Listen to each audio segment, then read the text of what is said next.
विधानसभा का चुनाव संपन्न होते ही हरियाणा में भारतीय जनता पार्टी ने जिस तरीके से तीसरी बार सरकार बनाने का कीर्तिमान रचा, वो वाकई इतिहास के पन्नों में दर्ज हो गया। बीजेपी ने हरियाणा में पहली बार लगातार तीसरी बार सरकार बनाने का काम किया, लिहाजा नायब सिंह सैनी हरियाणा के मुख्यमंत्री बने हैं। दूसरी बार उन्होंने मुख्यमंत्री के तौर पर शपथ ली है। हरियाणा में विधानसभा का सत्र 25 अक्टूबर से शुरू होने वाला है। 2 दिनों तक विधानसभा का सत्र चलेगा, लेकिन अभी तक हरियाणा में विधानसभा के सत्र को चलाने के लिए स्पीकर की नियुक्ति नहीं की गई है। स्पीकर की नियुक्ति नहीं किए जाने पर आगामी वक्त में चिंतन मंथन किया जा रहा है और ऐसे में सदन के सबसे वरिष्ठ कद्दावर नेता व सबसे वरिष्ठ विधायक बने रघुवीर सिंह काद्यान, जो कि झज्जर जिले की बेरी विधानसभा सीट से चुनावी मैदान में थे, वो 5वीं बार जीत करके हरियाणा विधानसभा पहुंचे हैं और उन्होंने वहां पर प्रोटेम स्पीकर के रूप में उनके नाम पर मोहर लगी। प्रोटेम स्पीकर वो पद होता है जिसके आधार के ऊपर जब तक नियमित स्पीकर की नियुक्ति नहीं हो जाती तब तक प्रोटेम स्पीकर विधानसभा की या फिर लोकसभा की जो कार्रवाई है उसको संचालित करता है। रघुवीर सिंह काद्यान सदन में मौजूद तमाम विधायकों को शपथ भी दिलवाएंगे। बंडारू दत्तात्रेय, जो कि हरियाणा के माननीय राज्यपाल हैं, वो उन्हें प्रोटेम स्पीकर की शपथ दिलवाएंगे और इसके साथ साथ जो हाउस का संचालन है, जो सदन का संचालन है, वो भी यहाँ पर रघुवीर सिंह काद्यान ही करते हुए नजर आएंगे। रघुवीर सिंह काद्यान हरियाणा सरकार में पूर्व स्पीकर भी रह चुके हैं। भूपेंद्र सिंह हुड्डा की जब सरकार हरियाणा में थी उस दौरान उन्होंने स्पीकर की भूमिका निभाई थी। लेकिन बीजेपी के लिए यहाँ पर चिंता का माहौल लगातार बना हुआ है। एक तरफ जहां दिग्गज नेता मुख्यमंत्री की कुर्सी को लेकर के नाखुश नाराज नजर आए, तो दूसरी तरफ देखा जाए हरियाणा में यहाँ पर विधानसभा चुनाव के बाद अब स्पीकर और डिप्टी स्पीकर के चयन को लेकर के लगातार चिंतन मंथन का दौर जारी है। स्पीकर के नाम पर देखा जाए तो कृष्णलाल मिड्ढा, जो कि जींद विधानसभा सीट से विधायक है, और इसके साथ साथ मूलचंद शर्मा के नाम पर मोहर लगती हुई नजर आ सकती है।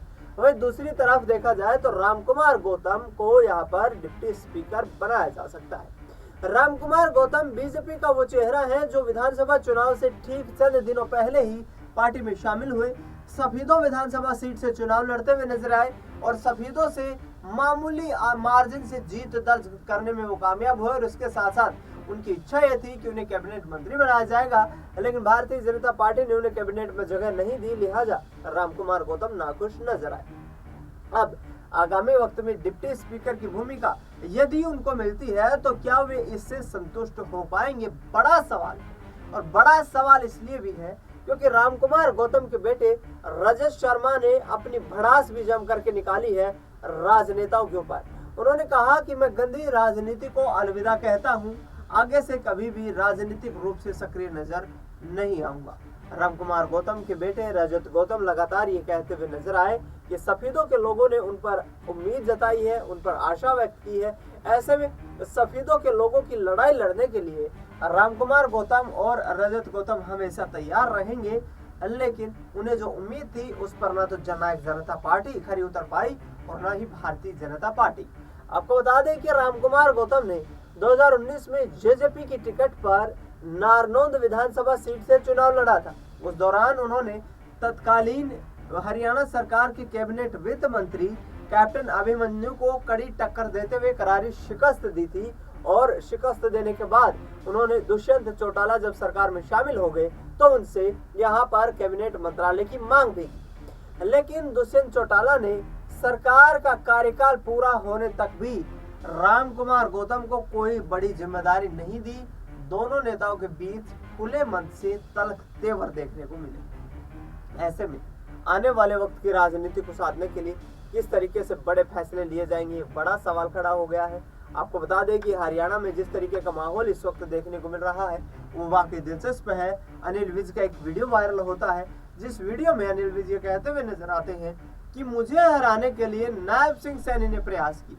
हालांकि यह आरोप उनकी तरफ से विपक्ष के कुछ नेताओं पर लगाया जा रहा है कि मेरी छवि को प्रभावित करने के लिए एक माहौल बनाने की तैयारियां की गई, मेरी छवि को यहाँ पर ठेस पहुंचाने की कोशिश की गई। और ऐसे में आगामी वक्त में मैं ये चाहूंगा कि भारतीय जनता पार्टी मजबूती के साथ सरकार चलाए। आपको बता दें कि अनिल विज लगातार मुख्यमंत्री की मांग पर अड़े हुए थे, लेकिन मुख्यमंत्री की कुर्सी न दिए जाने पर उन्होंने कहा कि मुझे इस चीज का कोई मलाल नहीं है, पार्टी हाईकमान ने जो जिम्मेदारी दी है उसका मैं निर्वहन करूंगा। सुनिए यहाँ पर अनिल विज क्या कुछ कहते हुए नजर आ रहे हैं। अजीत सैनी अनिल विज को हराना था और कुछ अधिकारी उनकी बात में आ गए।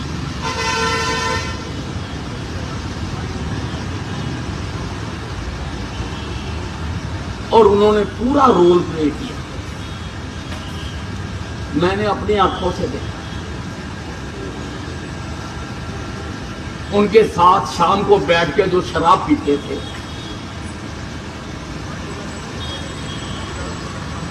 मैंने उन लोगों को विपरीत कैंपों में गतिविधियां करते देखा। चुनाव वाले दिन मैंने खुद देखा। भाई नायब सैनी मुझे क्यों हराना चाहिए? नायब सैनी को मेरा दोस्त है।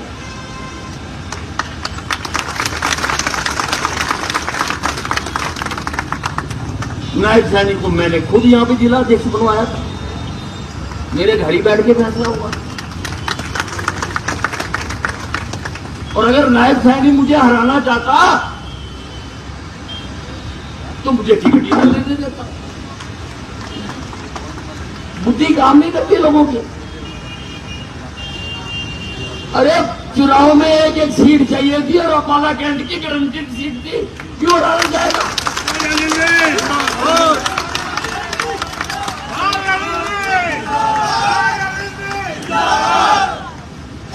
लेकिन उन कुत्तों के कुत्ते हैं वो, उन्होंने बगावत भी करवाई वही नाम लेकर कि भूखों से खाते हैं। और कईयों को तो कहा कि तुम्हें टेंडर दिलवा देंगे। मैं देखूंगा कि इस्माइल के लाल को टेंडर मिलेगा।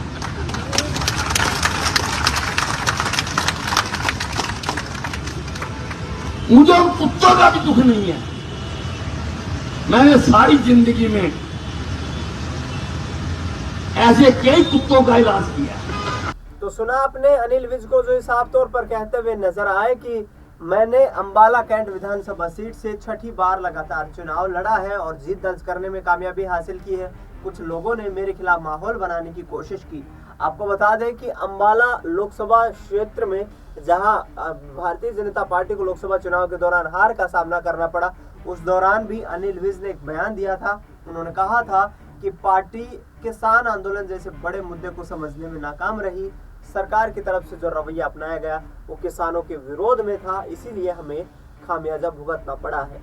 ऐसे में भारतीय जनता पार्टी हाईकमान अनिल विज के इस बयान से नाखुश नजर आई और विधानसभा चुनाव में उनकी भूमिका को लेकर भी कई बार सवाल उठते रहे। अब देखना यह होगा कि नायब सिंह सैनी आगामी 5 साल में किस तरीके से अपने कार्यकाल को पूरा कर पाते हैं। फिलहाल इस खास कार्यक्रम में इतना ही। देश दुनिया की तमाम बड़ी खबरों के लिए आप देखते रहिए SPN 9 न्यूज़।